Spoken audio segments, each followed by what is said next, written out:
কিছুদিন আগেও সাকার ফিশে ভরা ছিল ঢাকার বুড়িগঙ্গা। সেই নদী থেকে এখন সাকার ফিশ নেই বললেই চলে। বুড়িগঙ্গায় যেসব জেলেরা সাকার ফিশ ধরেন, ফজলু মিয়া তাদের মধ্যে অন্যতম। দিনের পর দিন তার মতো সাকার ফিশ আর কেউ ধরেনি। ফজলু মিয়ার সঙ্গে আলাপ চলল তার নৌকায় বসেই। জানালেন এত মাছ থাকতে কেন সাকার ফিশ ধরতে গেলেন। তার উত্তরও দিলেন মাত্র 2 শব্দে।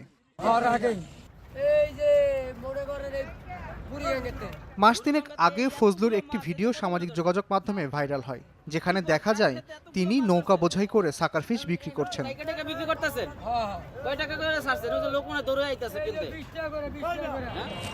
নদীর মাঝে বসেই নদী নিয়েই ফজলু মিয়ার সঙ্গে দীর্ঘ আলাপ হলো। ইচ্ছা হইলো আগে আমরা বুড়ি গ্যাঙ্গে মাছ ধরলে শিং মাছ পাইতাম, মনে করেন একটা খেও মারলে 10 কেজি 5 কেজি শিং মাছ হতো প্রতি খেওতে। বর্তমানে মাছ ওঠে না, খালি এইডি ওঠে। এই কারণে এইডিরে আমি ধরে শেষ করতে আগে। আলাপ শেষে বৈঠা হাতে নৌকার হাল ধরেন ফজলু। অ্যাকোরিয়ামের কাঁচে যে শ্যাওলা জমে তা খেয়ে পরিষ্কার রাখে সাকার ফিশ। এ কারণেই অ্যাকোরিয়ামে এই মাছ রাখা হয়। ধারণা করা হয় বিদেশ থেকে আনা এই মাছ কোনোভাবে বাংলাদেশের প্রাকৃতিক জলাশয়ে ছড়িয়ে পড়েছে। সাকার মাছের ইংরেজি নাম সাকার মাউথ ক্যাটফিশ বা কমন প্লেসো।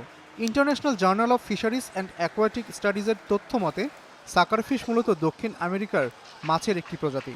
এটি এখন দক্ষিণ এশিয়ার জীববৈচিত্র্যের জন্য হুমকি হয়ে দাঁড়িয়েছে। ভারত, মিয়ানমার, থাইল্যান্ড ও ভিয়েতনামের জলাধার ও নদীতে সাকার ফিশের আধিক্য বেড়েছে।